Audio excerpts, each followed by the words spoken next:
Tirirai tirirala ya ya ma ya ya ya ya ya ma tirirala ya ya ma ya ya ya ya ma tirirala ya ya ma ya ya ya ya da Hay tirirala ya ya ma ya ya ya ya tirirala ya tirirala ma ya da ya tirirala Ay ay ay ay ay ay ay da da da ya ya ya ma ay ay ay da da da da da da la da da da da ma ya da ya da da da da da da la da da da da ma ma ma ma ma ma ma ma da da la da da da da ma ya da ya da da da da ya ma ay ay ay da-da-da-la, ya-ya, ma-ya-ya-ya-ya-ya-ya. Da-da-da-la, ya-ya, ma-ya-ya-ya-ya. Da-da-da-la, ya-ya, ma-ya-ya-ya-ya-ya-ya. Da-da-da-la, ya-ya, ma-ya-ya-ya-ya. Da-da-da-da-da, da-da-da-la, da-da-da, ma-ma-ma-ma-ma.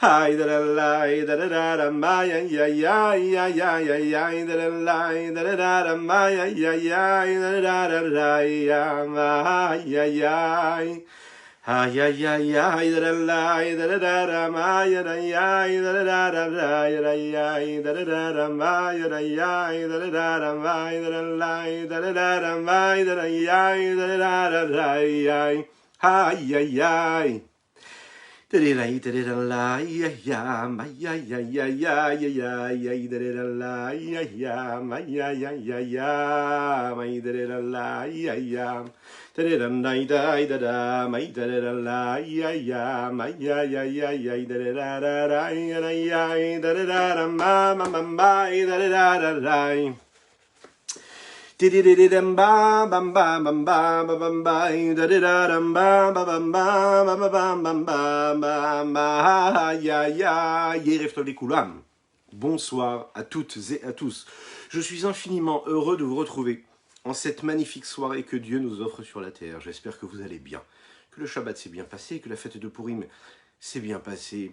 On continue avec cette même ambiance, avec cette joie, oui, avec les forces que nous avons pu prendre pendant cette fête de Purim. Je vous rappelle que nous étudions ce soir pour différentes raisons. Déjà la première, celle d'étudier la Torah, de partager ensemble des notions de chassidut. Ce que la chassidut nous révèle sur ce que nous vivons dans la sidra de la semaine ce soir, à savoir le veau d'or. Le veau d'or, mais qu'est-ce qui s'est passé? Qu'est-ce qui nous a pris? Qu'est-ce qui a pris? Vraiment, imaginez le peuple juif, le veau d'or. Mais comment est-ce qu'on en a pu en arriver là? On vient de recevoir la Torah, on fait le veau d'or. C'est une folie. Alors on est là pour ça, pour essayer de comprendre cela. Donc je compte sur vos partages, sur vos likes, sur vos commentaires. Mais nous étudions également aussi pour la Refoua Shelma d'un petit enfant qui s'appelle Devir Shneor Ben Rachel Nechama. Que le Baruch Hu lui envoie une véritable Refoua Shelma. Je compte sur votre filote, sur vos kavanotes, sur les directions de pensée que vous allez mettre dans cette filote-là, dans ces prières, pour que ce petit enfant puisse rentrer chez lui sain et sauf à la maison. Et que tout se passe bien, voilà. Une vraie libération, une vraie délivrance totale pour ses parents et pour toute sa famille. Une Refoua Shelma également pour une jeune enfant aussi. Chaya Anat Shoshana Bat Laetitia Esther. Pareil, qu'elle puisse rentrer chez elle et que l'on n'entende que des bonnes nouvelles. Nous étudions également pour la Refoua Shelma de Gan Ben Léa, ainsi que de Tinok Ben Avraham, ainsi que pour la Refoua de Eliaou Ben Mezala. Nous étudions Leilou Nishmat Rav David Shmuel Ben Avraham Zawi, Leilou Nishmat Menachem Mendel Mordechai Shimon Ben Asher, Leilou Nishmat Karen Mesaouda Cohen Bat Yehuda. Que Dieu fasse en sorte que tous les mots de Gdusha que nous allons prononcer ensemble puisse être une source de bénédiction, mais également qu'Hachem puisse régler tous les problèmes de Daniela Benamou, qui puisse aussi donner tout le mérite à notre cher ami Laurent Baranès, ainsi qu'une belle bracha pour Dana Rachel Ganouna Cohen et Arlette Mazouz et Louise Haddad. Ça en fait des noms. Alors il y a une solution. Akadosh Baruch Hu, envoie-nous le Mashiach, envoie-nous la délivrance totale, on n'aura plus de problème. On sera tranquille. Vous savez, quand un khatan et une kala s'apprêtent à se marier, ils sont sous la choupa. C'est le moment le plus grand de leur existence, de leur vie. Le marié dit comme ça à sa femme, il lui dit, à sa future femme, il lui dit « Ariat mekudé shekli betabadzu kedat Moshe d'Israël » Tu m'es consacré, tu m'es consacré, comme la loi de Moshe d'Israël, par cet anneau-là. Et là, la jeune femme qui est encore sa fiancée, va prendre l'anneau et va plier le doigt. Et si elle plie le doigt, alors là on dit Mazal Tov et on chante tous Mazal Tov. Pourquoi est-ce qu'on dit Kedat Moshe Israël, comme la loi de Moshe et d'Israël, hein? Comment ça se fait qu'on ne dit pas tu m'es sanctifié, tu m'es consacré, Ariat Mekudeshetli, Beta Badzo avec cet anneau, Kedat Hachem Israël, comme la loi de Dieu? Pourquoi comme la loi de Moshe d'Israël? Qu'est-ce qu'il y a de si particulier avec Moshe? Pourquoi est-ce que Moshe intervient dans cette histoire? Pourquoi Moshe? C'est Dieu, non? C'est la loi de Dieu, c'est pas la loi de Moshe a priori. Pourquoi quand on se marie, nous prenons ça? Alors, bon, il y a une façon d'interpréter ça, vous savez, c'est un petit peu comme Moshe Israël, Moshe et le peuple juif, c'est un petit peu comme un couple. Parfois on se dispute, ouais. On se dispute, mais quand on se réconcilie, eh bien quand on se réconcilie, on est encore plus aimant l'un envers l'autre. On s'aime encore plus fort, encore plus qu'avant. On prend des forces pour plus tard. Il ne faut pas trop se disputer non plus, hein. On peut s'aimer plus fort tous les jours sans avoir besoin de passer par cette case dispute, hein. Oui. L'idée c'est quoi? C'est que Moshe et le peuple juif, ils passent leur temps à se chamailler. Vous l'avez vu dans l'histoire, ils n'arrêtent pas une seconde. Même quand Moshe Rabbeinu vient pour les délivrer, il repousse. Mais qui tu es? D'où tu viens? On ne te connaît pas. Laisse-nous tranquille avec Paro, laisse-nous tranquille avec les Égyptiens. Ouais. Moshe arrive, il les sauve. Ils ont encore des remontrances. Mais pourquoi est-ce que tu nous as sortis d'Égypte? Fallait nous laisser là-bas, on était tranquille. Balechem akel, on avait de quoi manger. Il leur donne la manne, ça leur suffit pas. Il leur donne un bord, ça leur suffit pas. Rien ne leur suffit. Cette semaine, on va parler de quelque chose de phénoménal. On va parler d'un moment tragique. C'est une crise. C'est une vraie crise dans ce couple-là entre Moshe, Rabbeinu et le peuple juif. C'est le moment le plus important. Imaginez un petit peu, c'est le moment le plus élevé, le moment où tout se passe, le moment où il y a une tension phénoménale, où on est au niveau le plus élevé, on est au moment où le peuple juif est en train de se relier, s'attacher avec Dieu à travers la Torah. Qui c'est qui monte aux cieux pour aller chercher cette Torah? C'est Moshe Rabbeinu, Insef. Et Moshe Rabbeinu, il monte en haut, auprès d'Akadosh Baruch Hu, auprès de Dieu. Lui, Moshe, qui les a sortis d'Égypte, hein. Eux, très rapidement, un mois après avoir reçu cette Torah-là, ils sont capables de commettre cette faute infâme. Et au départ, sans aucun regret.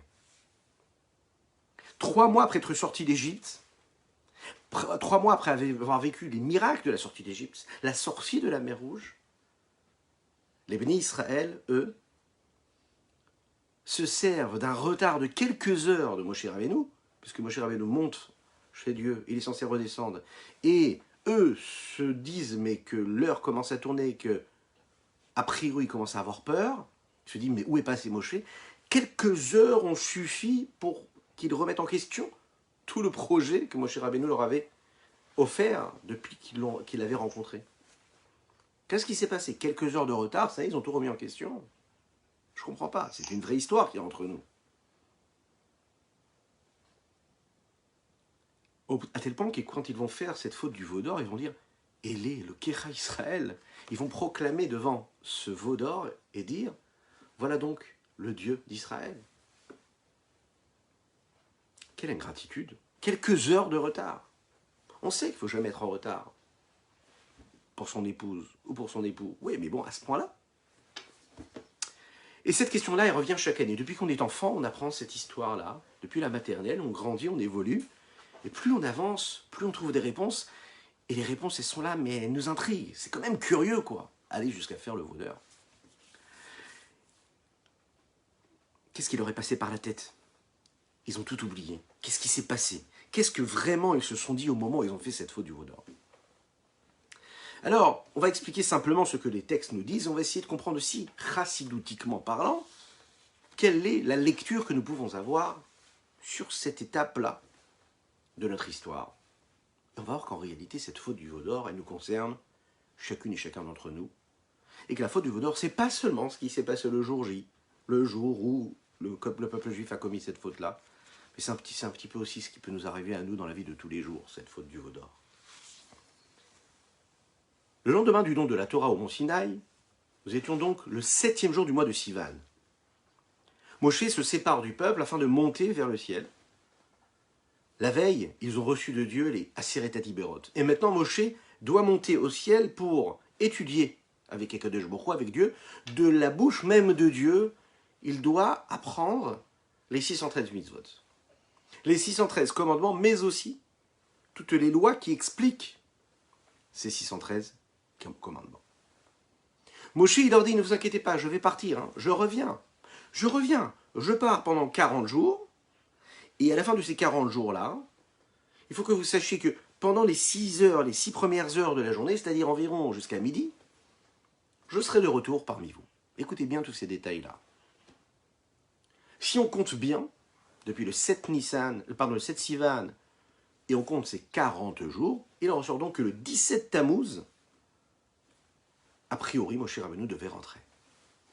Les Béné Israël, ils savent compter. Et donc, ils font ça comme il faut, et ils se mettent à compter, et tout, ils font un grand tableau, vous savez, et tous les jours, comme ça, ils mettent une petite croix sur chaque jour qui passe, ils disent « Waouh, encore 39, encore 37, encore 35, encore 30, 20 ». Ils arrivent jusqu'à la veille, ils se disent « Génial !» Moshe Rabbeinu arrive, il commence à compter les heures, les minutes. Le 17 Tammuz arrive, et Moshe n'est pas rentré. Moshe Rabbeinu n'est pas revenu. Ils attendent les heures, et Moshe ne revient toujours pas. Tout le monde commence à se rassembler, il y a un brouhaha, tout le monde se met au centre du camp, et là, tout le monde lève ses yeux vers le ciel, et on attend que notre dirigeant, Moshe Rabbeinu, revienne. Il ne va pas nous laisser tout seul. Il a toujours été avec nous, il nous a accompagnés partout. Il a toujours été à côté de nous pour qu'on puisse nous plaindre quand on en avait besoin. Mais rien ne se passe. Alors ils ont commencé à se dire, il y a un bruit comme ça qui est passé. Eh bien, oui, le bouche à oreille a fait très rapidement son boulot, et puis apparemment Moshe est mort. Moshe n'est plus. Nous n'avons plus de dirigeant. Il est monté dans le ciel, et puis son âme s'est envolée. Est-ce que vous avez déjà vu quelqu'un qui monte au ciel et qui revient? Là, 40 jours, 40 nuits, il s'en va. Imaginez bien, il a dû disparaître. Comment est-ce qu'il a pu subsister pendant ces 40 jours? Comment pendant 40 jours il a pu exister? Comment est-ce qu'il a pu vivre, se substanter? Comment il a pu réussir tout simplement à se nourrir, vivre? Il lui faut de l'énergie. Comment il a pu réussir? Ah, il y a des Mefarshim qui expliquent ça de manière différente. Ils disent que oui, la Neshama de Moshe s'est envolée. C'est-à-dire qu'elle s'est détachée de son corps pendant ces jours-là. Et que pendant cette période-là, il a vécu une vie qui était spirituelle. Cette vie spirituelle, c'est la vie qu'un ange peut vivre. Un ange, il peut vivre donc sans consommer un aliment matériel. Donc Moshe Rabbeinu, qui était Moshe Rabbeinu, avait cette capacité-là de passer à un niveau d'ange. Il est devenu cet ange-là. Et donc sa nourriture, c'était une nourriture spirituelle. Vous savez que la halakha, elle stipule qu'un homme ne peut pas survivre à 7 jours sans nourriture. Moshe Rabbeinu pendant 40 jours. C'est intéressant de voir ce que le Rambam a nous dit. Maïmonide nous dit sur ça, et il dit qu'en fait, dans les Moreh Nevuchim, ce qu'on appelle en français le guide des égarés, que chez un homme normal, c'est ce qui se passe. En général, on peut tenir 7 jours. Mais chez Moshe Rabbeinu, un homme de sa trempe et de son niveau, lui, il a réussi même à dépasser les besoins de son corps pour s'attacher à 1000% avec la divinité, avec Dieu. Donc il s'est détaché de son corps, et il n'y a que son âme qui était en symbiose totale avec Dieu, donc il est sorti des limites du corps. Donc plus de nécessité de se substanter, de se nourrir, et de cette façon il a pu s'élever complètement. C'est le Rabbi de Lubavitch qui le rappelle dans une sikha, qui ramène cet avis-là du Rambam. Et c'est très intéressant de ramener l'avis du Rambam, qui lui est Rabbi. On sait que le Rambam c'était un grand médecin, donc qui avait une vie et un avis sur la question assez pragmatique. Un corps en bonne santé, c'est un corps qui doit se nourrir. Moshe Rabbeinu, donc, d'après le Rambam, il nous dit, il s'est détaché de ce corps-là. Il n'avait plus du tout les mêmes besoins. Vayar Ha'am qui boshesh Moshe lavo. Le peuple voit et ils se disent, mais Moshe n'est pas là. Boshesh. Boshesh. La Gemara nous l'explique. Elle dit, Bashesh. Ça veut dire que la 6e heure est arrivée et Moshe n'est toujours pas arrivé. Ils se sont dit, s'il n'est pas encore arrivé, c'est qu'il ne viendra pas. La vérité, c'est que Moshe, il comptait rentrer le lendemain. Pas le 16 Tammuz, mais le 17 Tammuz. Parce qu'il faut savoir que d'après le judaïsme, la journée, elle commence la nuit, donc la veille. Donc le jour où lui, il est monté, c'était le 7 Sivan.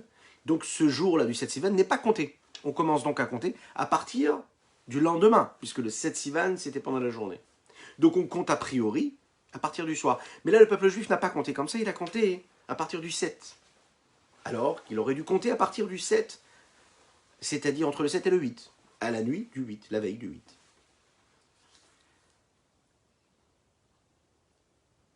Le peuple juif, à ce moment-là, n'a pas maîtrisé ce petit détail, et donc il s'est soucié. Et puis les heures avancent de cette 16e journée-là, quand ça arrive le soir, ils se disent, ça y est, c'est fini. Ils se disent, Moshe est parti, et puis Moshe ne reviendra pas. Vous imaginez bien que dans ces moments de doute, en effet, tous les éléments du peuple juif qui sont les éléments les plus faibles, et parmi eux, il y a ce qu'on appelle le Erev Rav, toute cette partie d'Égyptiens qui se sont introduits dans le peuple juif quand le peuple juif est sorti d'Égypte. Ils se sont mis avec eux et ont tenté de les inciter, ils ont même réussi d'ailleurs à les inciter à se rebeller. Et ils se sont dit, il faut absolument qu'on puisse créer nous-mêmes un Dieu. On ne va pas se suffire de ça. On a besoin de quelqu'un qui nous dirige. Comment on va faire tout seul? Plus que cela, le Satan a montré au peuple juif à ce moment-là, ils ont une vision. Ils ont vu le lit de Moshe qui passait dans le ciel. Pour eux, c'était donc le signe que la période et l'époque de leadership, si on peut dire ainsi, de Moshe Rabbeinu, avait cessé. Et donc, il fallait laisser la place à quelque chose d'autre, à une autre force, une autre énergie. Avant que Moshe puisse monter là-haut au ciel, il a réuni deux personnes qui lui étaient très chères, son frère et son neveu. Aaron et Hur. Qui était Hur? Hur, c'est le fils de Myriam. Myriam Anevia, la prophétesse qui est la sœur de Moshe Rabbeinu.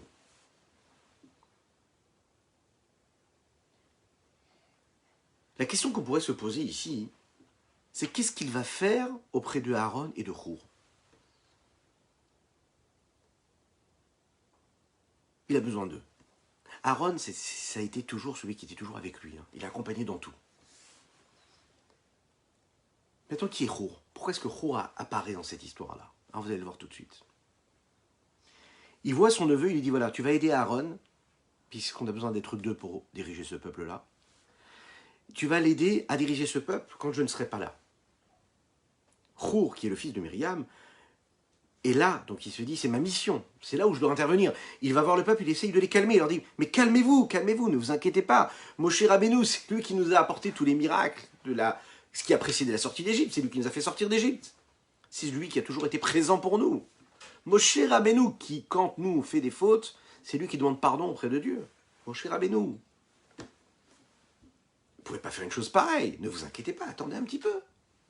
Et là, ils n'ont pas pu supporter ce que Hur venait leur demander de faire. Ils se sont levés et l'ont tué. Hur a été tué sur place. Qui était le prochain sur la liste? Vous l'imaginez bien, c'était Aaron, le frère de Moshe. Aaron a vu cette fougue, a vu cette rage, a vu cette haine-là qu'avait le peuple juif à ce moment-là précis. Il a eu très peur, peut-être, mais il aurait pu donner sa vie. Mais Aaron sait qu'il a une mission, il est là pour quelque chose. Il doit tenir. Il doit tenir, même si le peuple juif, là, est en train de se perdre complètement, il doit essayer au maximum de les accompagner jusqu'au dernier moment. Essayer de leur faire entendre raison. Lui, il sait que Moshe va arriver à un moment ou à un autre. Il en est persuadé. Il se dit, il faut que je les fasse attendre. Ils ne veulent plus écouter, ils sont complètement obsédés par ce qu'ils sont en train de faire, ce qu'ils veulent faire. Je vais les accompagner jusqu'au dernier moment et après je me retirerai. Vous savez ce qu'on raconte? On raconte que quand le Rav de Devinsk, il est niftar, toutes les personnes qui étaient présentes ont cherché un nouveau Rav, un nouveau maître, un nouveau dirigeant pour la ville. Celui qui était le postulant naturel, c'était Rabbi Meir Simcha de Devinsk, celui qu'on appelait le Or Sameach. Mais toutes les personnes, les politiciens de la communauté, les responsables de la communauté, les riches de la communauté, eux se sont dit non, Rabbi Simcha, Meir Simcha, lui, il est un peu trop connu. Il faut qu'on aille chercher quelqu'un de différent, quelqu'un de plus moderne, un nouveau visage, hein, une autre approche. Ils n'ont pas voulu l'accepter. Il faut qu'on aille chercher quelqu'un d'extérieur. Rabbi Meir Simcha leur a dit comme ça. Maintenant, j'arrive à comprendre pourquoi est-ce que les bénis Israël ont fait ce veau d'or. Pourquoi est-ce qu'ils n'ont pas, à ce moment-là, décidé de prendre tout simplement Aaron à la place de Moshe Rabbeinu? Moshe Rabbeinu ne vient plus. Pourquoi est-ce qu'ils ne prennent pas Aaron à la place de Moshe Rabbeinu? Pourquoi est-ce qu'ils vont chercher un veau d'or? Pourquoi est-ce qu'ils partent de l'humain, ils descendent jusqu'à l'animal? Ils ont toujours eu un dirigeant qui était homme. Ils vont chercher un animal pour les diriger. Qu'est-ce qui s'est passé? Pourquoi Aaron ne pouvait pas prendre sa place? L'être humain est comme ça. On a toujours l'impression que le meilleur se trouve à l'extérieur. Hein, on ne sait pas que le meilleur il est en nous déjà, ou parmi nos proches. On a toujours l'impression que c'est meilleur ailleurs. Il faut aller chercher quelqu'un qu'on ne connaît pas. Ouais. En général, ce qu'on ne connaît pas, c'est-à-dire qu'on ne connaît pas ses défauts. Le Midrash nous explique que Aaron a vu ce qui s'était passé chez Chour. Il a décidé d'avoir une approche différente. Il s'est dit, moi, je vais marcher avec eux. Je vais les accompagner dans ce qu'ils veulent faire. Et c'est un petit peu le concept. Si tu n'arrives pas à les combattre, eh bien, associe-toi avec eux. Il décide donc de se mettre avec eux, et plus que cela, de diriger ce qu'ils veulent faire eux. Et c'est comme ça qu'il se dit, voilà, moi je vais gagner du temps. Hein, je vais leur dire que je m'en occupe comme il faut, et puis je vais gagner du temps, et de façon à ce que Moshe puisse arriver comme il faut. Il leur dit, voilà, vous voulez faire quoi? Un veau d'or? Allez chercher tous vos bijoux d'or. Allez chercher tout ce que vous avez en or, et on va le prendre ensemble, on va le faire fondre, et de cela, on va créer un veau d'or. Les hommes vont chercher ce qui leur appartient, mais ça ne suffit pas. Ils vont donc voir les femmes. Et là, les femmes refusent complètement. Les femmes, elles gardent cette épreuve. Elles ne sont pas prêtes du tout à délaisser leurs bijoux. Bon, vous allez me dire, c'est normal. Vous connaissez une femme qui est capable de se délester de ses bijoux, se laisser faire? Non, quand même.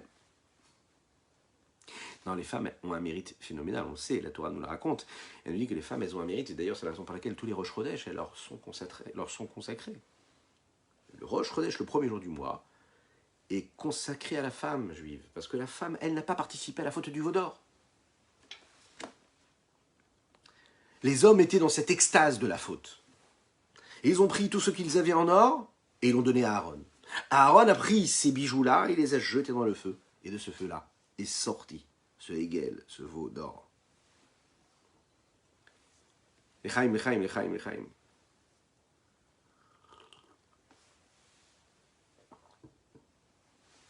Aaron se dit, je vais aller dormir, et demain, on commencera à célébrer ce Dieu-là, ce nouveau Dieu qu'ils veulent servir eux. Mais à sa grande désolation, pendant la nuit, Moshe n'est pas encore arrivé, Moshe n'est pas rentré. Le matin, il se lève très tôt même, et il décide d'apporter des sacrifices en l'honneur de ce Hegel Zahav, en l'honneur de ce veau d'or.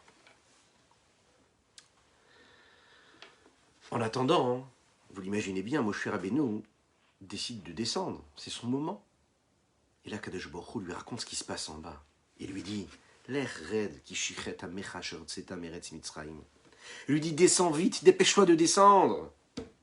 Pourquoi? Parce que ce peuple-là que tu as fait sortir d'Égypte est en train de détruire tout ce que tu as pu construire. Moshe décide de descendre avec les 2 louchot Aberit, les tables de la loi dans sa main. Il regarde, il voit ce qui se passe. Il n'en croit pas ses yeux. Il prend les Shnei Louchot Abrit, les tables de la loi, et puis il les lance à terre, et ces tables de la loi vont se briser en 1000 morceaux. Ensuite, il va rassembler autour de lui toute la tribu de Lévi qui, elle, n'a pas participé à cela, n'a pas participé à cette fête-là, cette célébration-là, de ce veau d'or-là. C'est intéressant, vous savez, dans les 2 premières parties de la Parashat Ki Tisa, nous parle de ce sujet-là. La paracha de Kitissa est assez longue. Vous savez que la paracha, la lecture que nous faisons à la synagogue, elle est partagée en 7 montées, plutôt 8 avec le maftir. Et on voit que cette semaine-là, dans la paracha de Kitissa, les parties qui concernent la faute du veau d'or, elles sont très très grandes, très très longues. Et si vous regardez bien, les 2 tiers de cette paracha-là sont résumés dans ces 2 premières aliotes, ces 2 premières montées-là. Si vous comptez, vous verrez qu'il y a 92 psukim parmi ces 139 psukim qu'il y a. Il est expliqué dans le Magen Avraham que quand on veut que la fête du veau d'or puisse être lue dans la 2e alia, la 2e montée, celle du Lévi, on a décidé donc de compartimenter et de séparer la paracha de cette façon-là. Pourquoi ? Parce qu'imaginez le peuple juif chaque année qui lit et qui entend cette histoire-là du veau d'or. Cette ingratitude là du peuple juif a priori, face à ce qui s'est passé. On ne pourrait pas supporter. On aurait honte, on irait se cacher sous nos sièges. Alors qu'est-ce qu'ils ont décidé, les Chachamim, nos sages, de faire en sorte que l'histoire du veau d'or, elle tombe dans la 2e alia, celle où le Lévi monte. Pourquoi ? Parce que la tribu de Lévi, elle n'a pas participé à la faute du veau d'or. Les Chaim.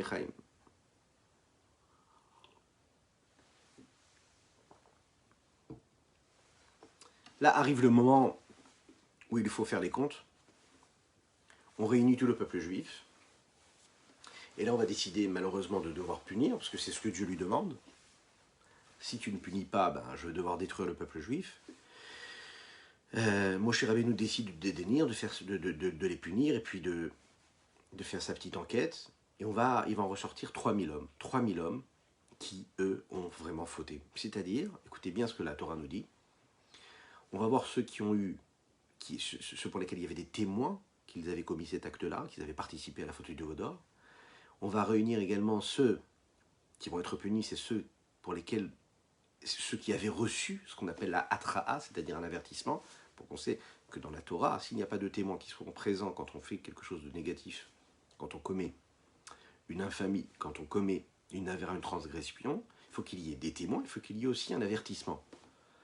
Une fois que tout cela a été élaboré comme il faut et conclu, alors eux, ces 3000 hommes ont pu être punis. Regardez ce que nous dit le texte, et regardez ce que David Ameller, notre saint roi David, et on va voir un très très beau parallèle qui nous est fait ici par le rabbi de Lubavitch, entre cette faute-là et les fautes qu'aurait pu commettre David Ameller. Vayar Am ki Moshe Sha'am Moshe laredet minahar, le peuple voit que Moshe ne descend pas. Rashi nous dit, Ba Shesh, que la 6e heure est arrivée, que Moshe n'est toujours pas descendu du mont Sinaï. Vayikael Am al Aaron, vayumru elav, kuma selanu Elokim asher yechu lefanenu. Le peuple se rassemble et ils disent, viens, lève-toi, fais avec nous, faisons un Dieu, puisque Moshe, nous ne savons pas où est-ce qu'il est.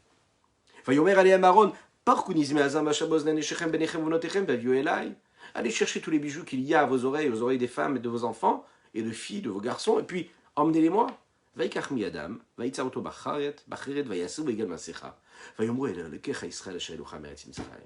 C'est là que les bénis Israël voient ce veau d'or qui sort et s'exclament en disant, c'est donc ce Dieu-là qui nous a fait sortir d'Égypte. Imaginez.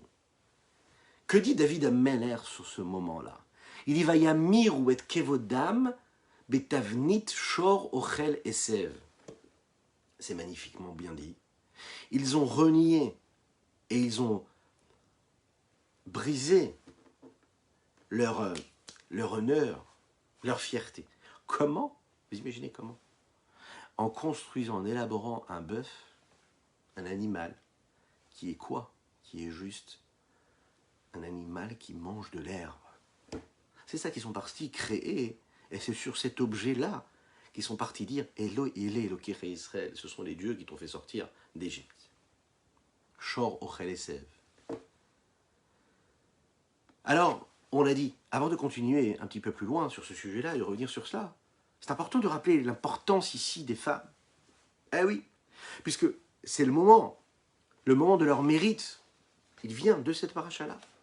La femme juive qui a toujours su, à chaque moment de l'histoire, garder à chaque fois ce qu'elle devait garder, c'est-à-dire la conviction, la foi, la émouna, la croyance, indéfectible, celle qui n'est jamais remise en question. La vraie foi, celle qui ne bouge jamais. Akadosh Baruch Hu leur a donné un salaire dans ce monde-là, mais aussi dans le monde futur. Elles ont reçu le mérite des Rosh Chodesh. Rosh Chodesh, chaque Rosh Chodesh, c'est leur fête. Il est dit comme ça, Eshetrahi la Teret Bala. Une femme vaillante, c'est la couronne de son mari. Pourquoi? Parce qu'on sait que quand il y aura Mashiach, et c'est ce qui se passe déjà maintenant, on s'en rend compte, la valeur de la femme, la présence, son raffinement, sa subtilité, sa force, sa conviction, elle est beaucoup plus forte que celle de l'homme. On le voit dans le modernisme, et surtout dans la Torah, dans les mitzvot. C'est ce qui va se passer quand il y aura Mashiach. Le niveau de la femme dépassera même le niveau de l'homme. Revenons à notre sujet.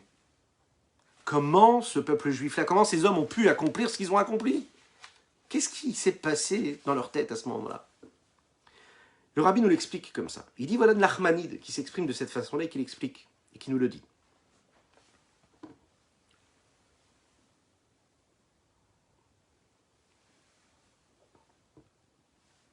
La réponse à toutes les questions que nous avons, elle est cachée dans le langage même de la Torah.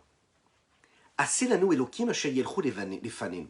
Le texte nous dit, quand ils veulent faire cette faute du nouveau d'or, ils disent, fais-nous un Dieu, asher yelchu lefanenu, qu'on puisse aller après lui, marcher après lui. Pourquoi? Qu'ils aient Moshe Aish asher elanu meretz Mitzrayim, parce que Moshe, cet homme-là, qui nous a fait sortir d'Égypte, lo yadanu me'ayalo, on ne sait pas ce qui lui est arrivé. Ça veut dire que, là, si on regarde bien, en fait, et ça c'est extraordinaire, les béné Israël ici ne sont pas en train d'en vouloir à Dieu. Ils ne veulent pas renier du tout Dieu. Là, on pense que c'est Dieu qui le renie, c'est juste en fait, en réalité, qu'ils sont perdus. Ils ont perdu leur repère. Jusqu'à aujourd'hui, ils avaient un repère, c'était Moshe Rabbeinu. Moshe Rabbeinu, ils ne savent plus où il est. Ils veulent quelqu'un qui les conduise. Aselanu Elokim asher yelchu lefanenu. Fais-nous quelqu'un qu'on puisse suivre. Ils ne voulaient pas prendre quelqu'un d'autre à la place de Dieu. Akadosh Baruch Hu, il n'a pas disparu, ils savent très bien qu'ils continuent à croire en Dieu. Il n'y avait aucune raison d'aller chercher quelqu'un qui remplace Dieu quelque part. Celui qui a disparu à ce moment-là, c'est pas Dieu. Celui qui a disparu, c'est Moshe Rabbeinu. C'est Moshe Rabbeinu qui a disparu. C'est la raison pour laquelle ils essayent de trouver une solution et quelqu'un qui puisse remplacer Moshe Rabbeinu.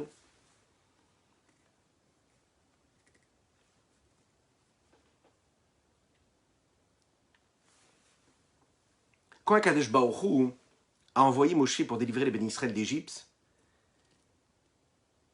il a dévoilé que le monde ne pouvait exister que par des intermédiaires. Il y a un homme qui est élevé, qui a un niveau qui est élevé, qui, lui, a la possibilité de servir de transmetteur, de passeur, entre absolument d'être un intermédiaire, que Moshe Rabbeinu soit l'intermédiaire, entre Dieu et il faut qu'il y ait cet intermédiaire. Sans l'intermédiaire, le passage, la transmission ne peut pas se faire. Quand il décide d'emmener Moshe Rabbeinu, il crée donc cet intermédiaire-là. Donc quand eux voient que Moshe Rabbeinu a disparu, alors à ce moment-là, ils se mettent à crier à Dieu. Ils se disent, mais il faut absolument qu'on ait quelqu'un. Comment on va faire sans lui? Maintenant, pourquoi est-ce qu'ils ont dit ce mot-là, Elohim? Pourquoi Aselanu Elohim? Pourquoi parler de Dieu maintenant? Ils auraient pu dire, prenons quelqu'un à la place de Moshe, clairement. Il nous faut un dirigeant. Pourquoi Elohim?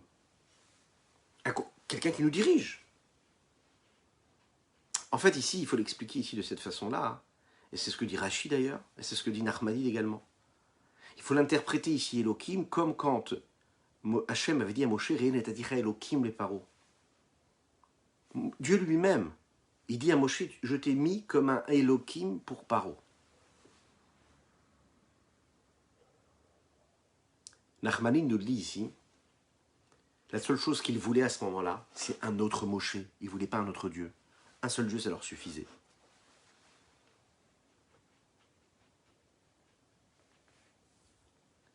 Il y a encore une question qui persiste et qui subsiste. Pourquoi est-ce qu'ils ont choisi un veau et pas autre chose? Qu'est-ce qu'il y avait de si spécial dans ce veau-là? Et comment ils ont pu s'imaginer qu'un veau pouvait devenir l'intermédiaire entre eux et Dieu? Qu'est-ce qu'il y a de si particulier chez ce veau-là? Pourquoi ce veau-là? La vérité, c'est qu'en fait, ils avaient une vraie raison de penser cela. Vous savez que l'endroit le plus saint qu'il y a sur Terre, c'est le Beth Amikdash. Maintenant, l'endroit le plus saint qu'il y a dans le Beth Amikdash, c'est ce que nous appelons le Kodesh HaKodeshim. Kodesh HaKodeshim, c'est le Saint des Saints. Dans le Beth Amikdash même, il y a le Saint des Saints. Dans le Saint des Saints, il y a le Aaron Abrit, là où il y a les Luchot Aberit. Et il y a, dans ce Aaron Aberit, qu'est-ce qu'il y a? Il y a ce qu'on appelle les deux chérubins, les Shnei Akruvim. Vous savez que quand Moshe Rabbeinu parlait avec Dieu, il parlait entre les Kruvim, il se plaçait entre les deux Kruvim, ces deux chérubins, et Dieu lui parlait à ce niveau-là. Les bénis Israël le savaient, ça. Il est dit comme ça, avait dit Barti imcha me ala kaporet mi bein shna keruvim. Je te parlerai au-dessus de ce caporet, de ce couvercle-là qu'il y avait sur Aaron Aberit, et sur lesquels il y avait ces deux chérubins. Et entre eux, on se parlera, dit Hachem à Moshe. Ils se sont dit, il va falloir qu'on choisisse un animal qui ressemble à ce chérubin-là qu'il y avait, et de cette façon-là, on aura donc quelqu'un qui pourra, quelque chose, un élément, qui deviendra cet intermédiaire que Moshe avait comme intermédiaire lorsqu'il voulait parler avec Dieu. Cette interprétation nous permet de voir les choses de manière totalement différente. Les bénis Israël à ce moment-là, ils ne veulent pas fauter, renier quoi que ce soit. La seule chose qu'ils veulent, c'est continuer à garder ce lien. Leur manque d'émouna, elle les a fait fauter. Ils auraient dû attendre un petit peu. Mais ce qu'ils voulaient, eux, c'était reproduire ce qu'il y avait juste avant. Chercher cet intermédiaire. C'est la raison pour laquelle ils décident d'eux-mêmes de créer cet intermédiaire. Et ils veulent le faire de manière physique, ressemblant à ceux des Kruvim, des chérubins. Afin que ce soit un réceptacle qui leur permet de passer, et un transmetteur des messages de Dieu vers eux. La question qu'on pourrait se poser, c'est mais a priori, la faute du Vaudor, elle a eu lieu quand? Avant le Mishkan. Donc eux, ils ne sont pas censés savoir ce qu'il y aura dans le Mishkan. Donc ils ne sont pas censés savoir ce à quoi ressemblent les chérubins. On sait que d'après Rashi et la vie de Rashi, la faute du Vaudor a eu lieu bien avant cette recommandation-là de faire le Mishkan. Ce qu'il faudrait donc dire, c'est qu'ils savaient que le Mishkan aurait lieu, ils savaient à quoi le Mishkan allait ressembler, ils savaient aussi qu'il y aurait un Aaron Aberit. La preuve, c'est qu'ils prennent avec eux les Hatz-Erez, les bois de cèdre, depuis l'Égypte, quand ils sortent d'Égypte, et c'est les bois qui vont servir à la construction du Mishkan. Donc ils sont au courant de ce concept, on leur en a déjà parlé. Donc ils se disent, on va y aller là, on va commencer à vivre cela, ce Mishkan, on va déjà le produire. Et c'est ça qu'ils essayent de faire quand ils font le Egel Hazahav, le veau d'or.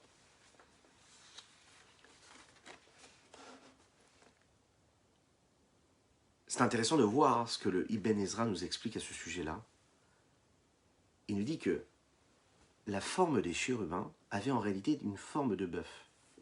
Et c'est la raison pour laquelle ils ont voulu choisir ce veau-là, qui correspond à ce bœuf. Un petit peu comme le bœuf que Yecheskel, le prophète Yecheskel, a vu dans ce qu'on appelle la Merkava, lorsqu'il a imaginé, lorsqu'il a vu, plus qu'imaginé, le char céleste dans lequel il y avait Pénéchor. Pénéchor, il y avait la face d'un chor, d'un bœuf. Cette image-là, il y avait la face d'un aigle également. Donc les bénis Israël à ce moment-là, ils ont une vraie raison de penser que ce veau-là, qui est le petit du bœuf, c'est donc l'intermédiaire qui leur permettra de s'attacher avec Dieu. Un petit peu comme les chérubins, eux sont les intermédiaires qui permettent à Moshe de parler avec Dieu. Le rabbi le dit clairement dans son texte, et le Ibn Ezra le dit aussi. Ils avaient lieu de penser que l'essentiel même du Mishkan, c'est quoi? C'est de faire résider Dieu ici-bas, parmi les bénis Israël. Quel était l'intermédiaire? C'était le Aaron Abrit, ce Aaron dans lequel il y avait les tables de la loi. Donc ils se sont dit, on va utiliser ce Dieu-là qui ne supporte pas qu'on fasse vraiment donc un Eloké Kesef et Eloké Zahav. Pourquoi? Parce qu'ils savent que cet or-là et cet argent-là, tous ces matériaux doivent être utilisés que pour le Mishkan, que pour le Beth Amikdash. À ce moment-là, ils ne sont pas en train de créer un Dieu pour eux, ils sont en train de créer un intermédiaire qui va leur permettre de parler à ce même Dieu.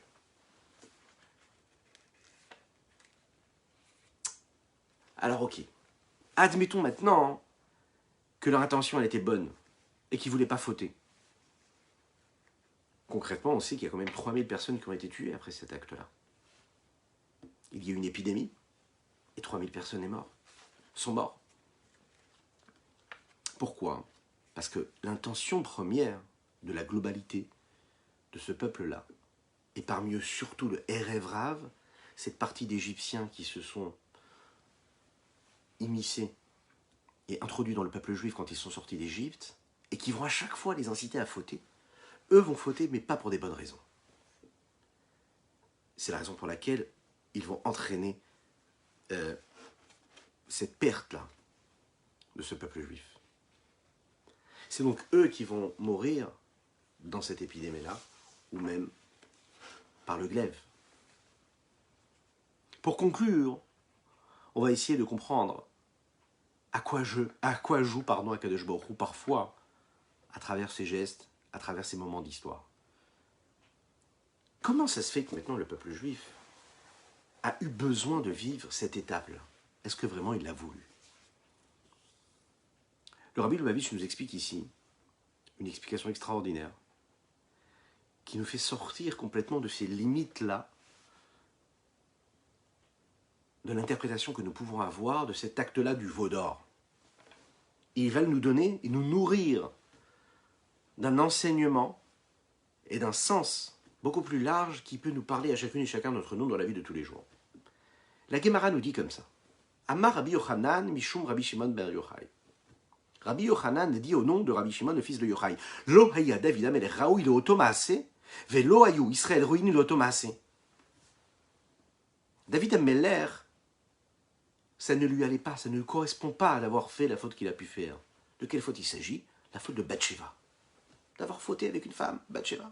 La Gemara nous dit, on ne peut pas parler de David Amelech. David Amelech n'a pas pu faire cette faute-là, a priori.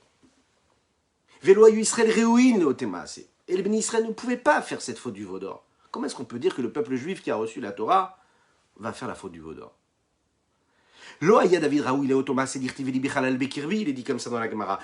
David Amelech, le roi David, ne pouvait pas faire la faute qu'il a pu faire avec Bathsheba, parce qu'il est dit vili bichalal bekirbi. Et mon cœur est vide à l'intérieur. Qu'est-ce que ça veut dire?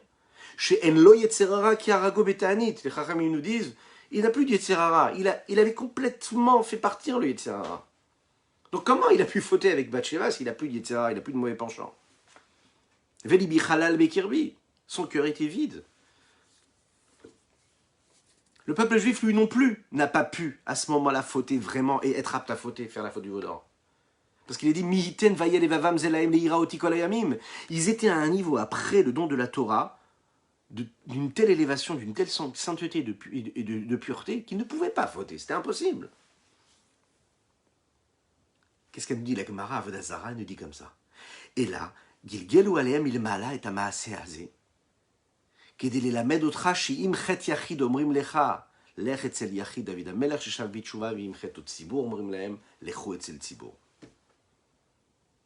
En fait, on a créé un précédent.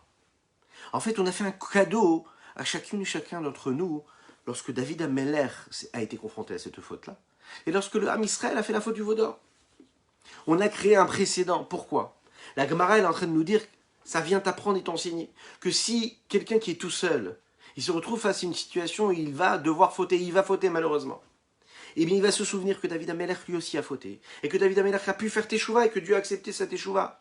Donc toi, quand tu es tout seul, oui, et que tu fais cette faute-là, tu dois savoir qu'un jour ou l'autre, tu peux faire teshuva, comme David Amelech a pu faire teshuva. Et s'il y a un groupe de personnes, et s'il y a un moment de l'histoire, le peuple juif va fauter, il va se souvenir que le peuple juif, quand il a reçu la Torah, c'est un groupe de personnes, et qu'ils ont fauté, et quand même Akadosh Baruch Hu a accepté leur teshuva. Donc ça va créer un précédent, ça va donner la force et un repère pour se dire que quand on arrive à un moment difficile de notre vie, on sait qu'on peut s'en sortir, on sait que Dieu attend notre teshuva et qu'il accepte notre teshuva. Vous allez voir, c'est encore plus que ça. On va nous montrer qu'en réalité, c'est une extraordinaire qu'il y a à travers l'histoire du Chet HaEged, de la faute du veau d'or ou de David Amelech.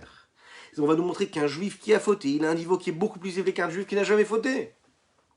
Parce qu'il a fauté, alors il vaut un niveau beaucoup plus fort, parce que quand il se rattache avec Akadosh Baruch Hu, il l'aime beaucoup plus fort. Pourquoi est-ce que l'homme et la femme vont s'aimer beaucoup plus, Et pourquoi est-ce qu'ils se disputent? Parce qu'ils vont s'aimer beaucoup plus après. C'est ce que nous avons dit en introduction. Pourquoi est-ce que le peuple juif et Moshe Rabbeinu toujours se disputent? Parce qu'à chaque fois qu'ils se disputent, ils en ressortent beaucoup plus grands. Ils sont en train de nourrir cet amour-là, encore et encore. Attention, ne vous disputez pas plus que cela, ça suffit. Mais tout de même, il faut savoir que cette dispute-là, elle est là pour construire quelque chose de beaucoup plus grand. La Gemara nous dit quelque chose d'extraordinaire. Elle nous dit, en fait, il faut savoir que la faute du voleur, c'était une xéra qui est venue d'en haut. Un décret. Ils ne voulaient pas, eux, fauter. Ils venaient de recevoir la Torah. Ils n'avaient aucune envie de fauter. David Ameller ne voulait pas fauter. Seulement, il fallait trouver quelqu'un. Lui qui va nous écrire les Téhilim. Celui vers qui on va se tourner quand on a besoin de prier. Quand on a besoin de demander ce qu'on a besoin de demander dans tous les domaines de notre existence. C'est celui vers lequel on se tourne. On se sent proche de lui. On sent qu'il a des failles. On sent qu'il a des blessures. On sent qu'il tombe, qu'il trébuche. On sent qu'il se relève et qu'il lâche rien. Et qu'Hachem est toujours avec lui. Peu importe là où il va, David Ameller est avec lui. Hachem, il est avec lui. Le peuple juif faute. Moshe Rabbeinu va prier pour qu'il soit sauvé. Il ne le lâche pas. C'est un décret. Dieu décrète qu'à ce moment-là, il faut absolument que le peuple juif faute.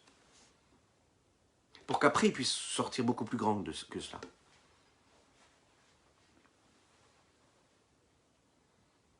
La question qu'on peut se poser maintenant, et les Mefarshim posent cette question-là. Pourquoi dans ce cas-là, ils ont été punis? Pourquoi est-ce qu'ils ont été punis? Si vraiment Akadosh Baruch Hu, c'est lui qui a décrété qu'ils fassent cette faute-là, alors pourquoi est-ce qu'ils ont été punis? Il y a quand même 3000 hommes qui ont été punis par cette faute du Vaudor. Alors les Mefarshim expliquent qu'en fait, en réalité, c'est pas que vraiment Akadosh Baruch Hu les a obligés à faire. Parce que si vraiment il les avait obligés, eh bien, il n'aurait pas pu les punir. Akadosh Baruch Hu aide l'homme à se tenir contre son Yetzer Hara, contre son mauvais penchant. Parce que si vraiment Akadosh Baruch Hu ne nous aidait pas, jamais on pourrait supporter, jamais on arriverait à combattre le mauvais penchant. Akadosh Baruch Hu, là, il ne les a pas aidés. Il les a laissés face à leur penchant. Il a voulu voir comment est-ce qu'ils réagissent. Et malheureusement, ils ont trébuché. C'est la raison pour laquelle ils ont été punis. Dans le projet divin, il y a ce décret-là. Cette idée extraordinaire est relatée par le rabbi Shneur Zalman de Liadi dans le Tanya. Il nous dit qu'un Baal Tshuva, quelqu'un qui a fait des erreurs, qui a fait Teshuva, qui sert Dieu, il sert Dieu de manière beaucoup plus, d'une manière beaucoup plus profonde qu'un homme qui a toujours été habitué à le faire, de manière machinale, mécanique. Un Baal Tshuva, quand il parle à Dieu, il le parle avec un cri du cœur, du fond de son cœur. Il le languit, il éprouve un réel amour et un réel besoin d'attachement avec Dieu. À l'inverse d'un homme qui accomplit la Torah et les mitzvot de manière habituelle. C'est la raison pour laquelle après Matan Torah, Akadosh Baruch Hu a voulu nous relier, nous attacher à lui, pas comme la Torah. Pas comme la Torah qui nous permet de nous attacher à Akadosh Baruch Hu de manière rationnelle, normale. Il a voulu chercher quelque chose de beaucoup plus profond, quelque chose qui est au fond de nous. Pas juste tu accomplis la Torah, tu t'attaches avec Hachem, tu commets ce qu'il te demande, et tu es tranquille, tu fais ce qu'il te demande et tu t'attaches avec Dieu. Il veut que tu ailles chercher dans ce qui est difficile. Il veut que ce lien que tu as avec lui soit fort, puissant. Il veut que ce lien-là, vous savez, il soit comme cette corde-là, qu'on détache, et que quand on refait le nœud, on fait un double nœud, afin que la corde ne se lâche plus jamais. Ce repère-là du veau d'or, il va rester ici, comme ça, présent, et on va s'en souvenir toujours. Cette faute-là de David Ameller, on s'en souvient toujours, on sait qu'elle est là, on sait qu'elle est présente. Et tous les soirs, avant de dormir, on fait ce Téhilim-là, ce psaume-là de David Ameller qui concerne cette faute-là que David Ameller a pu commettre. Pour être conscient, oui, de notre vulnérabilité, être conscient qu'on a toujours Dieu qui est avec nous, qui nous aide, pour qu'on soit toujours soutenu même dans l'épreuve. Il a donc créé ce précédent. C'est la raison pour laquelle nous avons différentes épreuves parfois dans la vie. Akadosh Baruch Hu nous donne ces épreuves qui ne sont pas des épreuves, qui sont des tremplins. On connaît tous ces moments-là où on s'est retrouvé confronté à des épreuves, que Dieu nous en préserve d'ailleurs. Et on s'est dit, mais comment est-ce que j'ai pu en arriver là? La même question qu'on se pose sur les bénis Israël, de se dire, mais comment ils ont pu en arriver là? Comment ils ont pu faire ce veau d'or? En fait, il n'y avait pas de veau d'or. Il y a bien plus que le veau d'or. il y a tout ce que cela veut dire, tout ce que cela implique. Il y a toute la résonance que peut apporter ce veau d'or. Parfois, Akadosh Baruch Hu entraîne et nous met face à des situations, il engendre des situations afin que nous soyons dans cet état d'épreuve et que de cette épreuve-là, on trouve toutes les ressources à l'intérieur de nous, ou parfois à l'extérieur, pour nous relever. Parfois tomber, malheureusement, mais se relever ensuite, beaucoup plus fort, beaucoup plus grand, avec un amour indéfectible. Cet amour, que ce soit un amour qui soit présent. C'est aussi la raison pour laquelle aussi on sait très bien qu'Akadosh Baruch Hu a éprouvé de cette façon Avraham Avinu, à Sarah Nisionot, les 10 épreuves. Akadosh Baruch Hu, vraiment, est-ce qu'il avait besoin de tester Avraham Avinu? Il savait pas assez que Avraham Avinu l'aimait de tout son cœur, de toute son âme. Avraham Avinu, Akadosh Baruch Hu voulait relier Avraham Avinu de la manière la plus profonde qu'il soit. C'est la raison pour laquelle il lui a donné toutes ces épreuves. Le Baal Shem Tov, pour conclure, avait l'habitude d'interpréter le mot souffrance de manière beaucoup plus belle. Comment nous disons souffrance en hébreu? On appelle ça tsara. Tsara, une souffrance, tsara. Tsara, mais le shon tsar, les 3 S. Tsara, hein, ce sont les mêmes mots, ce sont les mêmes lettres. Quand on intervertit les lettres, on peut arriver à un autre mot qui est le mot tsoar. Tsoar, c'est une fenêtre en hébreu. Quand on est capable de comprendre quel est le but d'une souffrance, d'une douleur qu'Hachem nous a envoyée, que Dieu nous en préserve d'ailleurs, et qu'on comprend que Dieu, s'il nous a envoyé cette épreuve, cette souffrance-là, c'est pour nous réveiller et pour nous faire prendre conscience de notre vie, de ce que nous avons à faire, de réveiller nos objectifs, et qu'on fait teshuva, eh bien cette tsara, cette souffrance, elle devient une fenêtre, elle devient un tsoar. C'est le Baal Shem Tov qui a l'habitude de dire ça. C'est-à-dire quoi une fenêtre? Ça devient une source d'espoir et de lumière. Le Maguide de Mezrich, un jour, il a vu son petit enfant qui était en train de pleurer. Il dit, mais pourquoi est-ce que tu pleures? Et bien, j'étais en train de m'amuser avec mes copains, et puis on a joué à cache-cache. Et je me suis caché, et puis plus personne n'est venu me chercher. Je suis resté tout seul dans ma cachette, personne n'est venu me chercher. Il n'y a pas pire que cela. Ça vous est déjà arrivé quand vous étiez petit? Bah, ça nous arrive. On a tous besoin d'avoir quelqu'un qui nous attend quelque part. Même quand on joue à cache-cache. Le Maguide de Mezrich s'est mis à pleurer lui aussi, quand son fils lui a dit ça. Il dit, mais pourquoi tu pleures? Il dit, Akadosh Baruch Hu, c'est pareil. Akadosh Baruch Hu, il se cache. Il se cache, il veut qu'on le cherche. Il veut qu'on aille le chercher, qu'on aille chercher partout. Il se cache au fond de nous, de notre cœur, de notre esprit, de notre vie. Il se cache chez nous, à la maison, à l'extérieur, autour, partout. La seule chose qu'il veut, c'est qu'on le cherche, qu'on aille à sa recherche. Et nous, qu'est-ce qu'on fait? On arrête de chercher, on se laisse complètement abattre, chas v'shalom, par ces épreuves qui nous arrivent. On doit continuer à chercher, parce qu'il est là derrière nous. Il est là devant, il est en haut, en bas, il est partout à la fois. C'est ce que nous allons nous souhaiter ce soir, Bezrat Hashem, à chacun d'entre nous, qu'Akadosh Baruch Hu soit avec nous. Pas trop dans les épreuves. Et que quand quelque chose nous paraît comme quelque chose, une souffrance, une épreuve, une étroitesse, une petitesse, alors là, on prend bien conscience que tout cela c'est un tremplin. On prend conscience qu'un jour il y a eu le veau d'or, un jour il y a eu la faute de David Améler, et que ce veau d'or, c'est pas juste un veau d'or, c'est bien plus que cela. C'est le repère de savoir qu'Hachem parfois il nous met dans des situations pour nous donner de la force, pour faire en sorte que le lien que nous avons avec lui soit un lien qui est beaucoup plus profond, beaucoup plus fort et beaucoup plus puissant. Que Dieu vous bénisse et qu'il vous protège. Je vous souhaite plein de bonnes choses. Une Géoula Amitit Vachlema, une délivrance totale et complète, qu'on puisse étudier notre prochain cours, notre prochain live avec Mashiach Tzidkenu au Beth Amikdash. Ce sera génial. Je vous rappelle que nous avons étudié pour la réussite totale de notre cher ami Laurent, pour la Refoua Shelema d'un petit enfant qui s'appelle Devir Shneor Ben Rachel Nechama. Je compte sur vous pour votre filote. Dites Amen Ve'Amen. Dites-nous, vous êtes où ce soir? Dites-nous Erev Tov, dites-nous bonsoir, dites-nous good evening. Un bon bonjour pour toujours Montréal et Toronto, voilà, je l'oublie pas. Et puis, n'hésitez pas à nous faire un petit coucou, partagez, likez, commentez cette publication, vous êtes la force de ce moment de partage et vous diffusez la Torah et la Chassidut, c'est votre mérite. Donc continuez à le faire. Que Dieu vous bénisse. Nous étudions également pour la Refoua Shelema de Chaya, Anat, Shoshana, Bat, Laetitia, Esther. C'est aussi un petit enfant, une petite fille. Donc il faut prier pour eux. Une belle Refoua Shelema, dites Amen ve Amen. Pour Gad ben Lia également, pour Tinok ben Avram également, pour Eliaou ben Mezala également.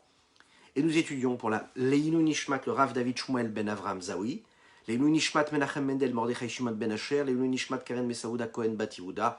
Que Dieu vous bénisse, qu'il vous protège, et toujours dans la joie. Matzah, matzah, matzah, alecha hanafeshi, kama, kama, kama, kama, kama, alecha besari. Matzah, matzah, matzah, alecha hanafeshi, kama, kama, kama, kama, kama, alecha besari. Da-da-da-i, da-da-da-lai, da-da-da-lai, da-da-da-dam, da-da-da-lai, ay-yam, ay-ay-ay-ay-ay, ay-ay, da-da-da-lai, da-da-da-lai, ay-da-da-da-dam, da-da-da-lai, ay-yam, ay-ay-ay-ay-ay, matzah, matzah, matzah, alecha hanafeshi. Kama kama kama kama kama lecha vesari, matzah matzah matzah lecha hanafeshi.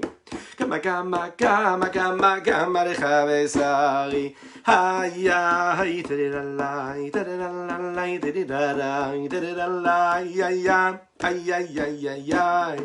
Hayay tedilalay tedilalay tedidalam tedidalam ayayam. Excellente soirée, Shavua Tov à toutes et à tous.